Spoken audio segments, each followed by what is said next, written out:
समकालीन हिंदी कहानियों की श्रृंखला में आज सुनिए प्रतिष्ठित, चर्चित एवं जानी मानी लेखिका कल्पना मनोरमा की लिखी हुई कहानी आखिरी मोड़ पर।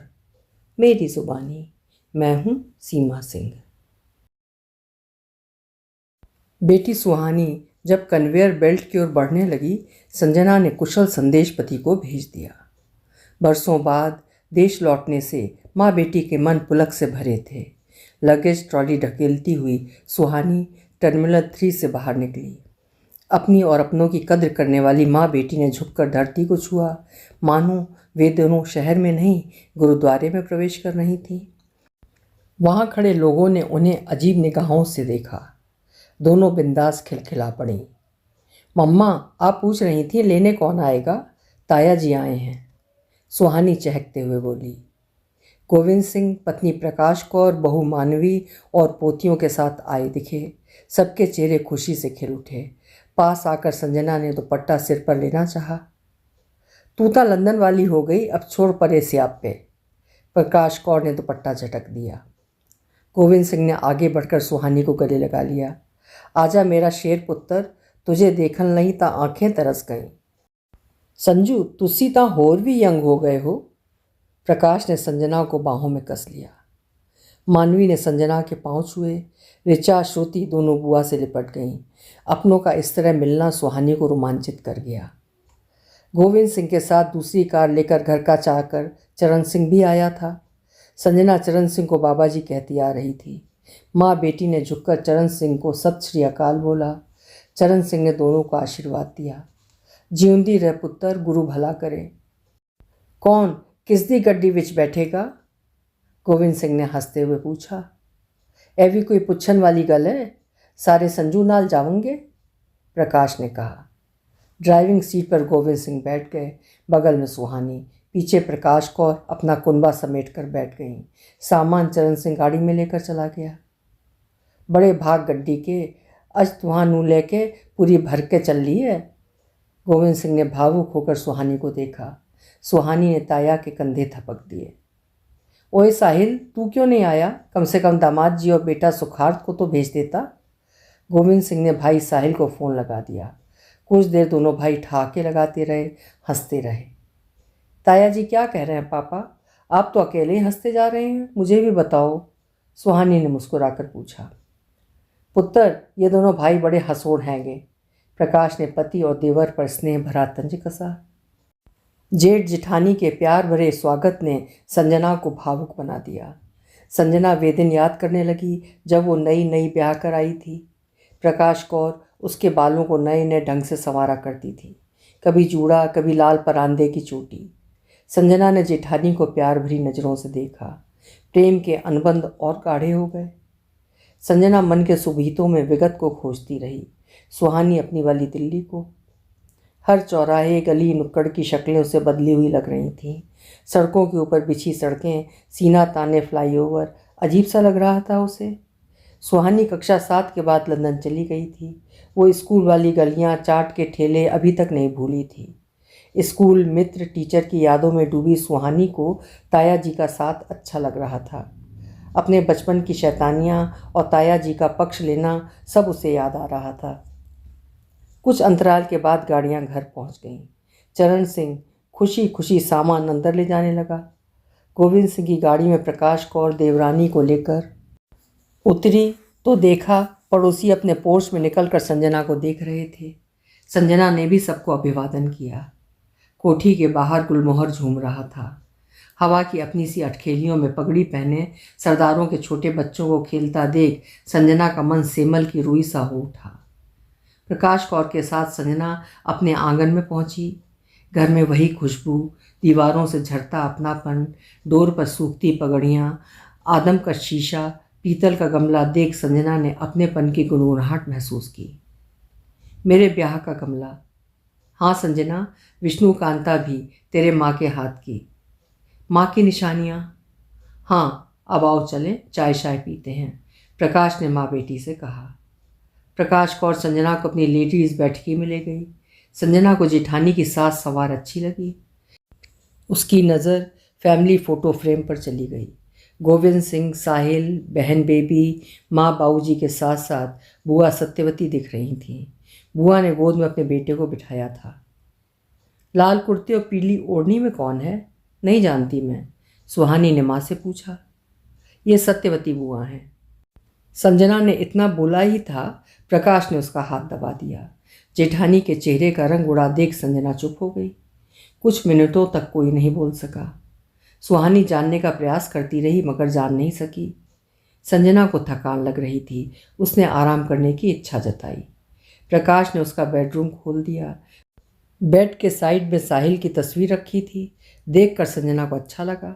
उसने जेठानी को भी अपने पास बिठा लिया। प्रकाश कौर बोली, संजना, सत्तो बुआ के बारे में बच्चों के आगे कुछ मत पूछना।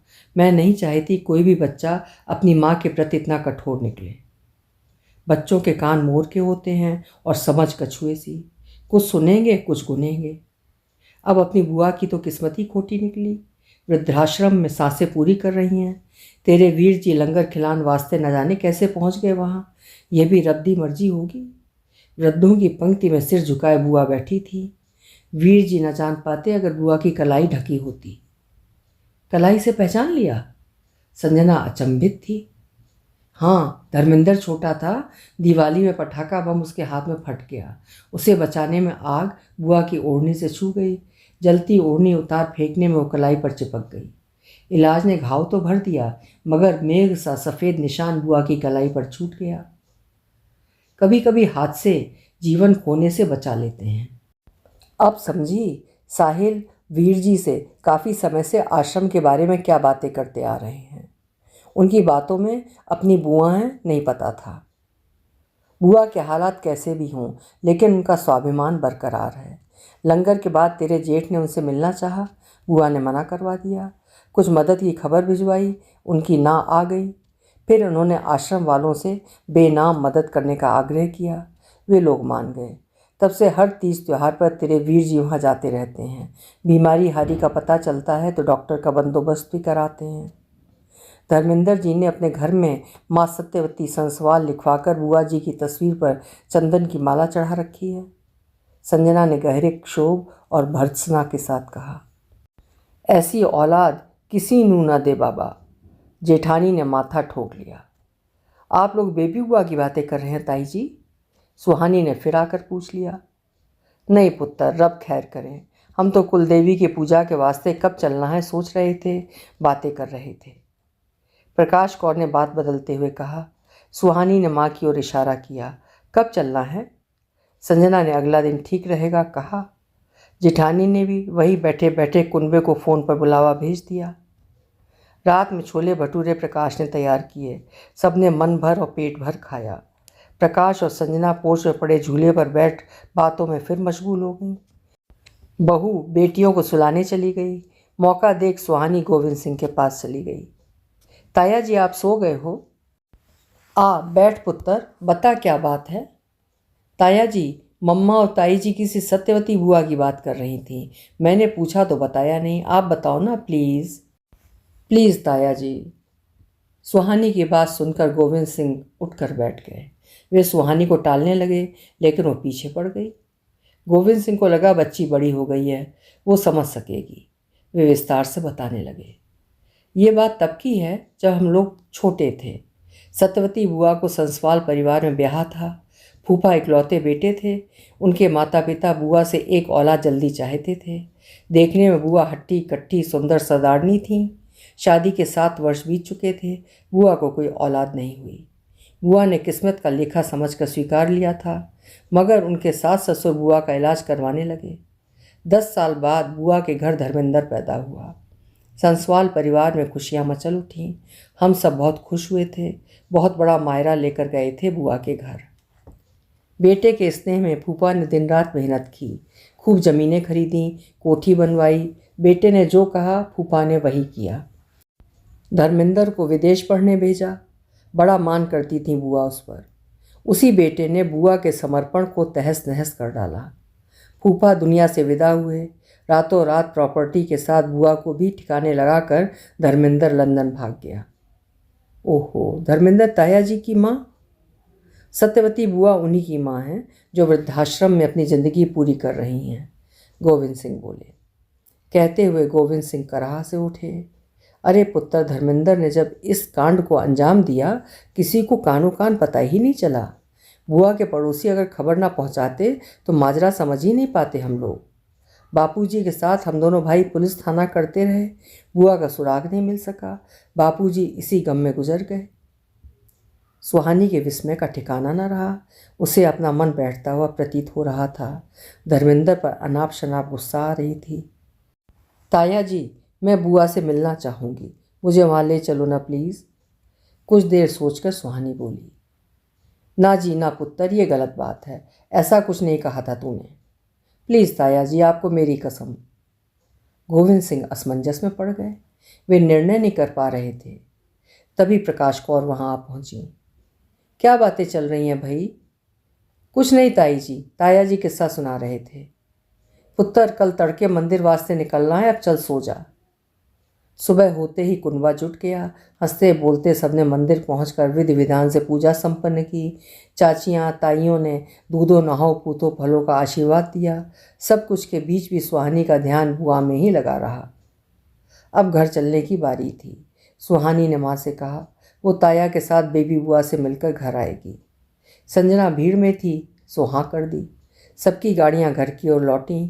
सुहानी आश्रम की ओर निकल गई। जब तक सभी घर पहुँचे वो भी पहुँच गई।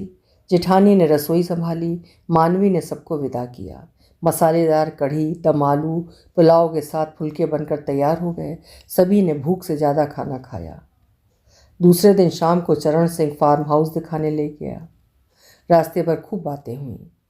कभी रिश्तेदारों के घर मिलना जुलना, तो कभी पंजाबी पकवानों की देशी पार्टियाँ। महीने भर की छुट्टी संजना को पता ही नहीं चली। संजना जाने की तैयारियों में जुट गई। जेठानी पापड़ गुड़ बड़ियों के पैकेट तैयार करने लगी। चरण सिंह ने साहिल की पसंद का ताज़ा गुड़ लाकर संजना को दिया। गोविंद सिंह सुखार्त के लिए शकरकंदे ले आए। जेठ जेठानी के प्यार दुलार में डूबी संजना को लंदन के लिए फिर अपने को तैयार करना है, जो उसे बिल्कुल रास नहीं आ रहा था। धीरे धीरे वो दिन आ गया जब संजना को निकलना था। जेठानी ने संजना को टीका लगाया। मानवी हल्दी कुमकुम का थाल लिए सुहानी को पुकार रही थी। कई बार बुलाने के बाद जब सुहानी नहीं बोली तो संजना ने भी उसे आवाज़ लगाई। जेठानी ने बताया कि वो ताया जी के साथ कहीं गई है, सीधे हवाई अड्डे पर मिलेगी। संजना को सुनकर बड़ी हैरानी हुई। वो कुछ बोलती उससे पहले ऋचा ने कहा, देर हो रही है दादी, पापा कह रहे हैं अब आपको निकलना चाहिए। मानवी के हल्दी कुमकुम वाले थाल से संजना ने चौखट पूजी और अपने गंतव्य की ओर निकल पड़ी। नई पुरानी यादों की पोटली संभाले संजना घर परिवार को छूटते हुए देखती जा रही थी। आंसू अपनी धुन में उमड़ते बिखरते रहे। चलती हुई गाड़ी और समय कहाँ रुकते हैं। 1 घंटे के अंतर से माँ बेटी दोनों एयरपोर्ट पहुँच गईं। बिना बताए कहाँ चली गई थी? संजना ने गुस्साते हुए पूछा। ताया जी भी साथ में थे मम्मा, सुहानी बोली। मम्मा आप इनसे मिलो। कौन है ये? मैं क्यों मिलूँ इनसे? पहले टिकट देखो, सामान चेक कराओ। संजना की झुंझलाहट 7वें आसमान पर थी। हमारे पास अभी बहुत समय है, प्लीज़ एक बार इनसे मिलो ना। सुहानी के बार बार आग्रह करने पर संजना ने आगंतुक वृद्धा की ओर देखा। मध्यम कद काठी की वृद्धा, जिसकी उम्र 75 के आसपास थी। शरीर पर सफ़ेद रंग का सूट, हाथ में लकड़ी का बेंत, सिर ढका हुआ, रंग गोरा जिसको समय ने मटमैला बना दिया था। मामूली सी झुकी कमर और हाथ पांव की पतली उंगलियां जो घिस घिस कर कुछ टेढ़ी हो चली थीं। पाँव में बाटा की हवाई चप्पल। निस्तेज चेहरे पर असंख्य आड़ी टेढ़ी झुर्रियों में 2 सिमटे काले होंठ, जो निवाले के लिए भी बमुश्किल खुलते होंगे। आँखों के कोटरों की चिपकी पलकों के भीतर धुंधले कंचे सी हिलती डुलती पुतलियाँ, जिनमें समय के दस्तावेज पैबस्त थे। वृद्धा की काया में संजना को भाषा जीवंत किंतु शब्द मरे सूखे लगे। मानो वक्त की खंडर नुमा देह की दरारों से दर्द चीख चीख कर झांक रहा था। ये तू किससे मिलने के लिए कह रही है? कौन है ये? संजना ने धड़कते दिल से बेटी की ओर देखा। जेठानी अनजान थी, हतप्रभ देखती रही। चरण सिंह ने बुआ को पहचान लिया था। पैरी पैणा बीजी कह उसने अपनी आंखें पोंछ ली। जेठानी ने जब चरण सिंह को बीजी बोलते सुना तो वो भी समझ गई। उसके सामने सत्यवती बुआ खड़ी हैं। वो मन ही मन ईश्वर का धन्यवाद करने लगी। भला हुआ बहू बेटा पोतियाँ कोई साथ नहीं आई, वरना मामला ज़्यादा न बिगड़ जाए, सोचते हुए गोविंद सिंह संजना से बोले। संजना जी, आप घबराइए मत, सुहानी सरदारनी है और ये भी कोई अजनबी नहीं, अपनी सत्तो बुआ हैं, मतलब सत्यवती बुआ। सुहानी ने जो किया, साहिल और मेरी जानकारी में सारी बातें हैं। जेठ की बात सुनकर भौचक्की संजना सोचने लगी, उसकी बेटी ने ये किया कैसे? क्या आगे भी उसका मन ऐसा ही बना रहेगा, या भावनात्मक ज्वार जितनी जल्दी चढ़ा है उतनी ही जल्दी उतर भी जाएगा? जेठानी बुआ के नज़दीक खिसक गईं। बुआ अभी भी निर्लिप्त थीं, बनी रहीं। वीर जी, इनका पता सुहानी को कैसे चला? किसने बुआ के बारे में उसे बताया? संजना जी, मुझे माफ़ करो, सुहानी पिछले 1 महीने से मेरे साथ कई बार आश्रम आ जा रही थी। मैं तो सोच रहा था वृद्धाश्रम वाले हमारी मंशा को ठुकरा देंगे, लेकिन सुहानी पुत्र ने भी हार कहाँ माननी थी। इसने भारत से लेकर लंदन तक ना जाने कहाँ कहाँ फ़ोन खड़का डाले। वीर जी, जिस व्यक्ति ने जीवन का लंबा दौर वीरानी में बिताया हो, वो संबंधों के शोर में कैसे रहेगा? जिन दीवारों के भीतर सन्नाटा बस जाता है, वहाँ रिश्तों की सुगबुगाहट दोबारा कैसे पनप सकेगी? और ये भी, बुआ लंदन की हवाई यात्रा अचानक कैसे कर पाएंगी? ना पासपोर्ट है, न वीज़ा। संजना की बात पर गोविंद सिंह मुस्कुरा पड़े। लंदन जाने का पूरा बंदोबस्त मामा जी के दामाद ने किया है। वे पर्यटन विभाग में काम करते हैं। उन्होंने बुआ का पासपोर्ट वीज़ा बनवा दिया। आप दोनों के साथ बुआ का टिकट है। हाँ, ये ज़रूर, सीट आगे पीछे मिली है। बुआ के मन की बात जानने के लिए सुहानी ने मनोचिकित्सक की मदद ली। साहिल से बोलकर वहाँ भी मनोचिकित्सक का इंतज़ाम कर रखा है। हालांकि बुआ अच्छा बुरा सब समझ रही हैं। हाँ, आश्रम वालों ने एक प्रॉमिस लेटर लिखवाकर ज़रूर हमसे साइन करवा लिए हैं। कभी भी हमारी ओर से इन्हें परेशानी ना दी जाए और ना ही दोबारा आश्रम में छोड़ा जाए। सुहानी की पढ़ाई खूब काम आई। संजना जी, अपनी बच्ची ने भी बड़ी सुंदरता से इस केस को हैंडल किया। हमें नाज है अपने पुत्र पर। सीट भी एडजस्ट कर लेगी सुहानी पुत्र। सुन लिया मम्मा, बुआ की मदद करो प्लीज़। संजना ने झुककर बुआ के पांव छू लिए। गोविंद सिंह पत्नी के साथ निश्चिंत होकर घर लौट गए। एयरपोर्ट स्टाफ ने व्हील चेयर की मदद से बुआ को जहाज़ तक पहुंचा दिया। सुहानी ने सीट बुआ के साथ अरेंज कर ली। बुआ की सीट बेल्ट बांधी, एक कुशन उनके पीछे रखा। बुआ गहरे संकोच और अनिश्चय समेट कर बैठ गईं। एक वो रात थी जब वो नितांत अकेली, डर और प्रतीक्षा के बीच झूल रही थीं। कोई अपना मिल जाने की तमन्ना हर एक पल को भयावह बना रही थी। एक दिन आज है। परखती सी नज़र से बुआ ने सुहानी को देखा, फिर नीचे देखने लगी। पुत्र, तूने तो मेरा मान बढ़ा दिया, रब खैर करे। पीछे की सीट पर बैठी संजना की आंखें छलक पड़ीं। डोंट बी इमोशनल मम्मा, अभी बहुत काम बाकी है। बुआ को लंदन में कैसा लगेगा? इनका तो हवा पानी रहना सब बदल जाएगा। सुहानी ने खुसफुसा कर पूछा। संजना ने उसे समझाया। उसे जितना करना था कर लिया। अब हम सब मिलकर बुआ का मन बहलाएंगे। वे जल्दी ही हमारे साथ घुल मिल जाएंगी। अपनों के बीच दूरियां कितनी भी बड़ी क्यों ना हो, एक बार आमना सामना होने पर नज़दीकियां सबको जोड़ लेती हैं। खून के रिश्ते अजब होते हैं। सुहानी ने ईयरफोन कान में लगा लिया, गाने सुनने के लिए या बुआ के सामने कुछ भी न बोलने के लिए। सुहानी बुआ को किसी भी तरह के भावनात्मक फेर में पड़ने नहीं देना चाहती थी।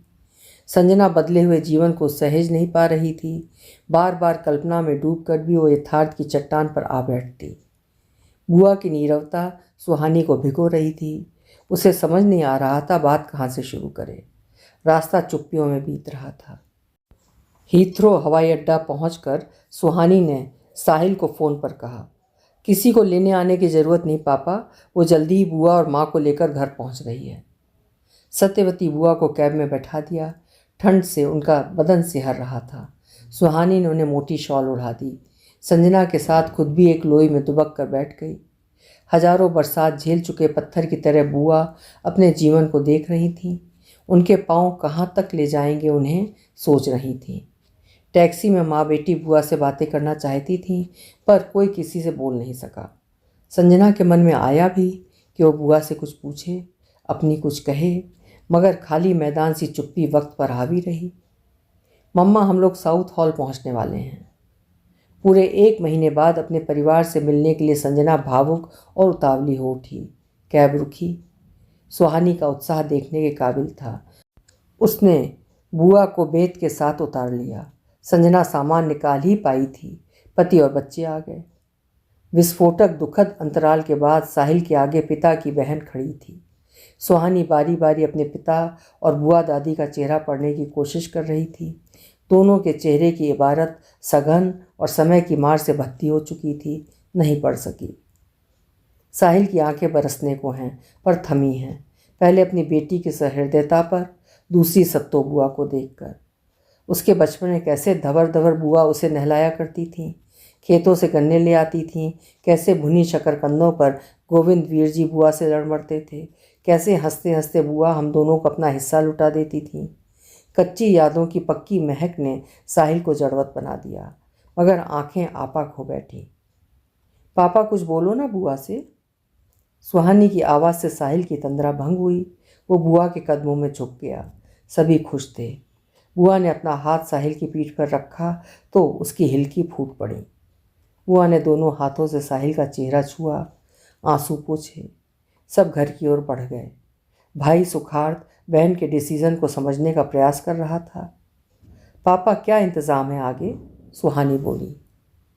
कल डिनर पर सबको इनवाइट किया है, साहिल ने कहा। फिर ठीक है।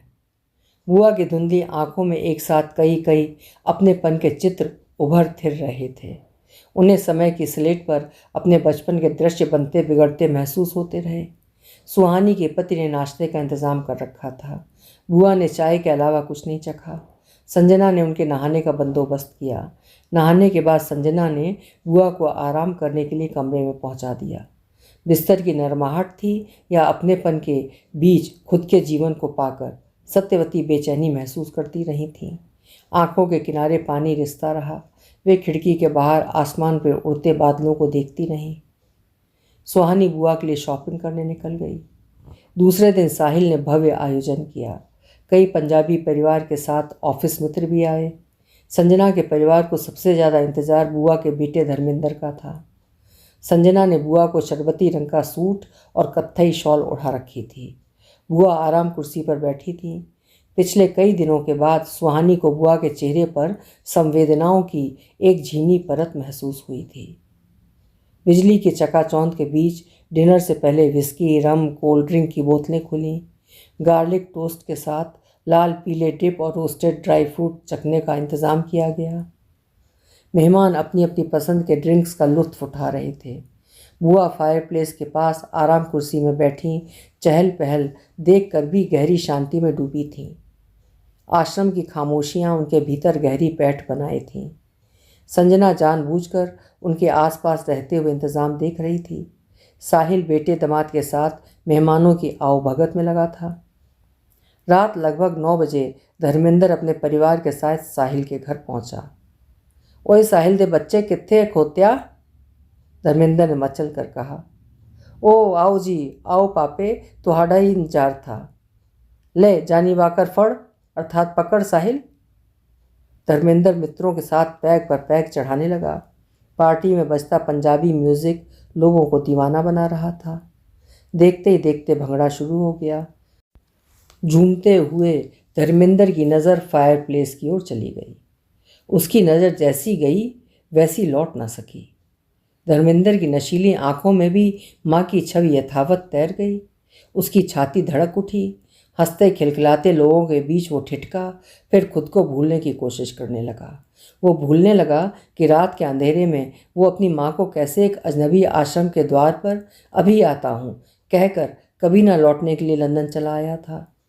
वो शराब में अपने को डुबोने लगा। नशे की गर्त में गिरा आदमी जानवर से कम नहीं बचता। लड़खड़ाते पाँव, झूमती देह, पास पड़ी कुर्सी पर धर्मेंद्र ने बैठना चाहा। उसका संतुलन बिगड़ा और गिलास की शराब पास खड़े किसी के सूट पर छलक गई। महफिल में सबका ध्यान उधर घूम गया। माहौल बेरंग होता चला गया। बुआ का ध्यान धर्मेंद्र पर गया। अपने बेटे को पहचानने में बुआ को तनिक देर न लगी। जीवन की मर्मांतक पीड़ा उनके प्राणों को कपाने लगी। संजना ने बुआ को असहज होते देखा तो पानी ले आई। इधर लोगों के सहयोग से धर्मेंद्र ने भी अपने अंदर कुछ ताकत महसूस की। वो साहिल पर झपटा। साहिल, इंडिया से तेरी बेटी किसे उठा लाई? फायर प्लेस की ओर बढ़ते हुए कहा धर्मेंद्र ने। ध्यान से देखिए ताया जी, ये पापा की बुआ हैं, आपकी भी शायद कुछ लगती हैं। सुहानी बोलने की ताक में थी तो बोली। धर्मेंद्र ने सपाट चेहरे से अपनी बीवी को देखा। उपलब्धियों का नूर जर्दियों में बदल गया, चेहरे पर हल्दी पुत गई। धर्मेंद्र को अपना संसार सिकुड़ता सा लगा। उसका परिवार उल्टे पांव लौट गया। वो साहिल पर बरसता रहा। साहिल, तू तो आस्तीन का सांप निकला। मेरे मैटर में दखल मत दे। जहाँ से इन्हें लाया है छोड़ा, बता रहा हूँ तुझे। वीर जी, बुआ सिर्फ आपका मैटर नहीं है, हम सबका हैं। अब ये कहीं नहीं जाएंगी। बातें मत बना साहिल, तूने मुझे बेइज्जत करने के लिए पार्टी रखी है, अब समझा? नहीं, बिल्कुल नहीं, आप गुस्से में हैं। परे हट। साहिल धर्मेंद्र को जबरन घसीटते हुए अंदर ले गया। वीर जी, तुम्हें क्या हो गया है? बुआ की क्या हालत कर डाली? कोई अपनी जन्म देने वाली कोई इस तरह छलता है क्या? इन्हीं के प्यार ने आपको यहाँ तक पहुँचाया, सब भूल गए? गोरी चमड़ी ने आपको अपने ही मूल्यों से गिरा दिया। इतना कमज़ोर था आपका धरातल, जिसे फूफा बुआ ने तन मन धन देकर तैयार किया था। एक स्त्री अपना जीवन देकर औलाद जनती है, अपना जीवन उसी में तलाशती है। बुआ की खुशियों के केंद्र में हमेशा आप रहे, और आपके लिए बुआ से क्या भूल हो गई वीर जी, बताओ? इतना बड़ा दर्द? आप मेरे घर छोड़ जाते। बापूजी को अपनी बहन से प्यार भी था और मान भी। वे कभी ना भेजते बुआ को आपके पास। साहिल खाली हो जाना चाहता था, बोलता गया। साहिल, तू मेरी इंसल्ट कर रहा है। नहीं वीर जी, अब भी कुछ नहीं बिगड़ा, चलकर माफ़ी मांग लो, माँ का कलेजा है, माफ़ कर देगी। कहते हुए साहिल ने धर्मेंद्र के कंधे पर हाथ रखा तो बच्चों की तरह फपक पड़ा। अपनी गलती का एहसास उसे निचोड़ रहा था। नहीं वीर जी, ये रोने का वक्त नहीं है, चलो। साहिल धर्मेंद्र को बुआ के पास ले गया। माती शब्द की आब ने बुआ की नसों में रुधिर की गति बढ़ा दी। अपमानित तनाव से चेहरा विकृत हो मांसपेशियों के जाल में कस गया। पेट में उठती मरोड़ें, उखड़ी सांस कलेजा चीर कर बाहर कूदने को हो पड़ी। बुआ मुट्ठियां भींचे वर्तमान से लड़ रही थीं। आंसुओं के बादल उमड़कर जब उन्हें भिगाने पर आमादा हुए, सत्यवती ने मुंह फेर लिया। आंखें क्रोध से भर गईं। माती, मुझे माफ़ कर दो, मैं तेरा धर्म। धर्मेंद्र ने अपना सिर माँ के घुटनों पर टिकाना चाहा। एक हुक उठी और सत्यवती को सुन्न कर गई। अब ये किस माँ को खोज रहा है? इसकी माँ तो बहुत पहले मर चुकी है। एक बार की सत्यवती के मन में आया कि वो धर्मेंद्र का मुंह नोच ले, वर्षों का गुबार उलट दे, मगर अपना एक भी शब्द कपूत पर जाया करना उन्हें उचित नहीं लगा। सुहानी पुत्र, किते होर बिठा मैनू, छेती छेती किते दूर ले चल। बुआ ने सुहानी का हाथ पकड़ लिया। सभी की आंखें धुंधली हो चली थीं। संजना अवाक देखती रही। पंख कटे पंछी की तरह धर्मेंद्र तड़प उठा। माँ का मुंह फेरना उसे अपमान से भर गया। महफिल के कहकहे वीरानगी में बदल गए। सुहानी बुआ को अंदर लेकर चली गई। अभी आप सुन रहे थे कल्पना मनोरमा जी की लिखी हुई एक मर्मस्पर्शी कहानी आखिरी मोड़ पर। आपको कहानी कैसी लगी कमेंट बॉक्स में अपनी राय जरूर लिखिएगा। कल फिर मिलेंगे। आपका समय शुभ हो।